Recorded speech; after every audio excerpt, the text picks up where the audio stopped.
West Indies 35 سال بعد پاکستان میں ٹیسٹ جیتنے میں کامیاب۔ شاہین ملتان میں بچھائے اسپنرز کے جال میں خود ہی پھنس گئے۔ ملتان میں جاری دوسرے ٹیسٹ کا بھی تیسرے دن ہی فیصلہ۔ ویسٹ انڈیز نے پاکستان کو 120 رن سے ہرا دیا۔ 2 میچز کی ٹیسٹ سیریز 1-1 سے برابر۔ 254 رنز ہدف کے تعاقب میں پاکستان کی پوری ٹیم 133 رنز پر ڈھیر۔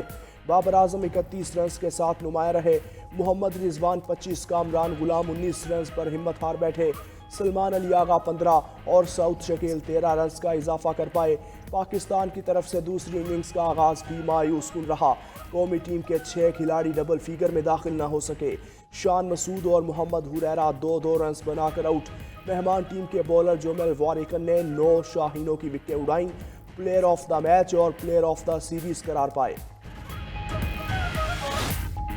ایڈیشنل رجسٹرار سپریم کورٹ کو جاری توہین عدالت کا شوکوز نوٹس واپس۔ فل کورٹ کی تشکیل کے لیے معاملہ چیف جسٹس پاکستان کو بھجوا دیا گیا۔ بینچ سے اختیارات کا کیس مقرر نہ کرنے پر توہین عدالت کے کیس کا محفوظ فیصلہ سنا دیا گیا۔ جسٹس منظور علی شاہ اور جسٹس عقیل عباسی پر مشتمل 2 رکنی بینچ نے فیصلہ سنایا۔ عدالتی فیصلے میں لکھا گیا ہے ایڈیشنل رجسٹرار نذر عباس نے جان بوجھ کر توہین عدالت نہیں کی۔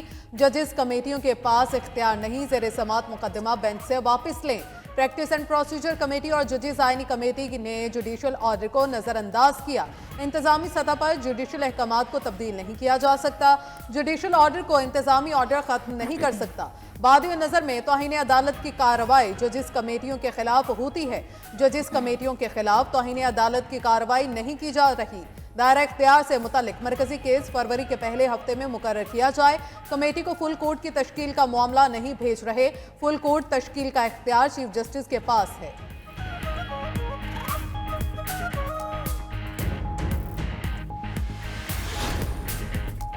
آٹھ رکنی آئینی بینچ کے روبرو 26ویں آئینی ترمیم کے خلاف درخواستوں پر سماعت۔ درخواست گزاروں نے فل کورٹ بینچ بنانے کی استدعا کر دی۔ جسٹس جمال مندوخیل نے ریمارکس دیے، ابھی آپ کی خواہشات کے مطابق فل کورٹ نہیں بن سکتا۔ اگر فل کورٹ بن گیا پھر آپ نیا اعتراض کر دیں گے۔ فل کورٹ میں آپ کہیں گے آئینی بینچ والوں کو الگ کریں۔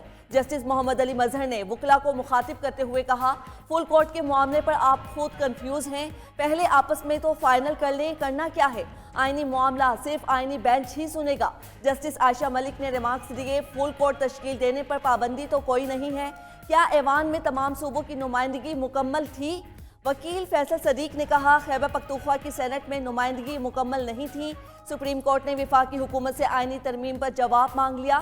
مقدمے کی کارروائی براہ راست نشر کرنے کی درخواستوں پر بھی نوٹس جاری۔ سماعت 3 ہفتوں کے لیے ملتوی۔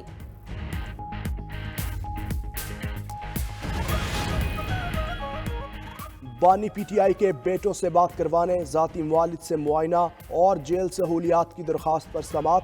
اسلام آباد ہائی کورٹ نے سپرنٹینڈنٹ اڈیالہ جیل کو کل طلب کر لیا۔ دوران سماعت درخواست گزار وکیل اور جیل حکام عدالت میں پیش۔ دوران سماعت چیف جسٹس اسلام آباد ہائی کورٹ نے کہا، آخری سماعت میں جیل حکام سے فون کالز اور ملاقات سے متعلق رولز کا پوچھا تھا۔ جیل حکام نے جواب دیا، فون کال 13 جنوری کو ہوئی تھی۔ چیف جسٹس عامر فاروق بولے، ہر بار فون کال کے لیے درخواست تو نہیں دینا ہوگی۔ عدالت نے تفصیلی جواب کے ساتھ سپرنٹینڈنٹ اڈیالہ جیل کو ذاتی حیثیت میں طلب کر لیا۔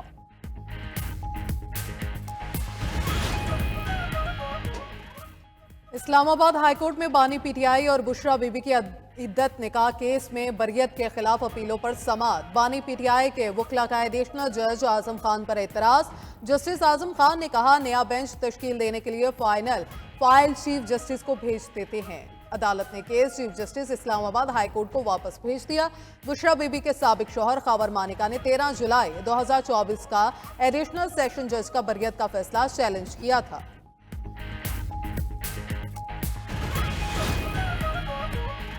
جوڈیشل کمیشن نہ بنانے پر ہم نے مذاکرات ختم کیے۔ کمیشن بنائے بغیر حکومت سے مذاکرات نہیں ہو سکتے۔ پاکستان میں اس وقت جمہوریت نہیں ہے۔ پیکا ایکٹ کا مقصد آزادی اظہار پر پابندی لگانا ہے۔ اپوزیشن لیڈر عمر ایوب کی پشاور میں میڈیا سے گفتگو۔ چیف الیکشن کمشنر سے استعفیٰ دینے کا مطالبہ کر دیا۔